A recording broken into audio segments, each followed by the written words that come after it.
Νέα σφοδρή επίθεση εναντίον της Δύσης και ειδικότερα εναντίον των ΗΠΑ εξαπέλυσε σήμερα ο πρώην Ρώσος πρόεδρος Δημήτρη Μετβέντεφ με αφορμή την αποστολή πιο προηγμένων οπλικών συστημάτων στην Ουκρανία που θα έχουν τη δυνατότητα να χτυπήσουν στόχους στο έδαφος της Κριμαίας ή ακόμα και στόχους προς την κατεύθυνση της Μόσχας, αφού στο νέο πακέτο στρατιωτικής βοήθειας που αποφάσισαν να στείλουν οι ΗΠΑ συμπεριλαμβάνονται μεγάλης εμβέλειας GLSDB πύραυλοι με ακτίνα δράσης τα 150 χιλιόμετρα.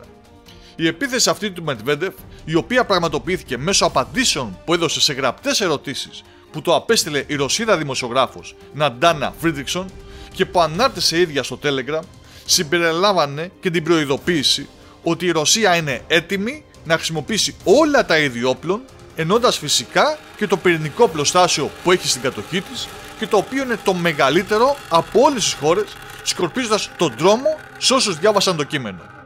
Ας δούμε λοιπόν τις ερωτήσεις και τις απαντήσεις σε αυτή τη σύντομη συνέντευξη που παραχώρησε ο Μετβέντεφ στην Αντάνα Φρίντριξον. Το Bloomberg γράφει ότι η πρόθεση της κυβέρνησης Biden είναι ότι στέλνοντας πιο προηγμένα όπλα στην Ουκρανία και δίνοντας τη δυνατότητα στο Κίεβο να χτυπήσει ρωσικούς στόχους στην Κριμαία, θα αναγκαστεί η Ρωσία να διαπραγματευτεί με την Ουκρανία. Πώς αξιολογείται τη στρατηγική τους? Έχουν δίκιο στην πρόβλεψή τους? Όχι, δεν έχουν δίκιο. Το αποτέλεσμα θα είναι ακριβώς το αντίθετο. Δεν θα υπάρξουν διαπραγματεύσεις σε αυτή την περίπτωση. Θα υπάρξουν μόνο αντίπεινα. Ολόκληρη η Ουκρανία που παρέμεινε υπό την κυριαρχία του Κιέβου θα καεί. Μόνο οι ανήθικοι, από τους οποίους υπάρχουν αρκετοί τόσο στο Λευκό Οίκο όσο και στο Καπιτόλιο, μπορούν να ισχυριστούν κάτι τέτοιο. Παρεπιπτόντως, οι άνθρωποι στο Πεντάγωνο είναι πιο επαρκείς, καταλαβαίνουν τις συνέπειες. Αν η Ουάσιγκτον ήθελε πραγματικά να τερματίσει τον πόλεμο που υποκίνησε, θα μπορούσε να το είχε κάνει με ένα χτύπημα των δαχτύλων, διατάζοντας τους να προσέλθουν στο τραπέζι των διαπραγματεύσεων. Αλλά οι γέροντες της Ουάσιγκτον στην Αμερικανική κυβέρνηση και τα γεράκια στο Κογκρέσο απλά δεν τους ενδιαφέρει αυτό. Εάν το Κίεβο με την άδεια των ΗΠΑ αρχίσει να χτυπά την Κριμαία ή βαθιά μέσα στο έδαφος Ρωσίας, ποια μπορεί να είναι η απάντησή μας? Η απάντησή μας μπορεί να είναι οποιαδήποτε. Ο πρόεδρος Ρωσίας μίλησε ρητά γι' αυτό. Δεν μας θέτουμε κανένα περιορισμό και ανάλογα με τη φύση των απειλών είμαστε έτοιμοι να χρησιμοποιήσουμε όλα τα είδη όπλων. Σύμφωνα με τα έγγραφα των δογμάτων μας, συμπεριλαμβανομένων των βασικών αρχών της πυρηνικής αποτροπής. Μπορώ να σας διαβεβαιώσω ότι η απάντηση θα είναι γρήγορη, σκληρή και πιστική. Η Ευρώπη διέρχεται οικονομική και ενεργειακή κρίση.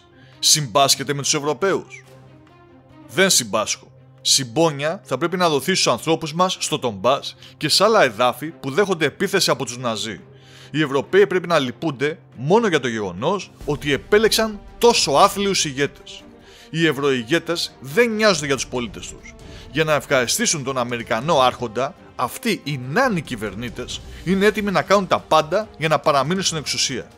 Ταυτόχρονα, οι απλοί πολίτες Ευρωπαϊκής Ένωσης πληρώνουν το τίμημα των κυρώσεων, των προμηθειών όπλων στο καθεστώς του Κιέβου, της υποστήριξης σε εμπορικούς πολέμους και αποκλεισμούς με την πραγματική έννοια της λέξης. Αυτή ήταν η μίνι συνέντευξη του Μετβέντεφ που για άλλη μια φορά μίλησε για την πιθανή χρήση πυρηνικών όπλων, καθώς η ένταση ανάμεσα στη Δύση και στη Ρωσία κλιμακώνεται μέρα με την ημέρα όλο και περισσότερο.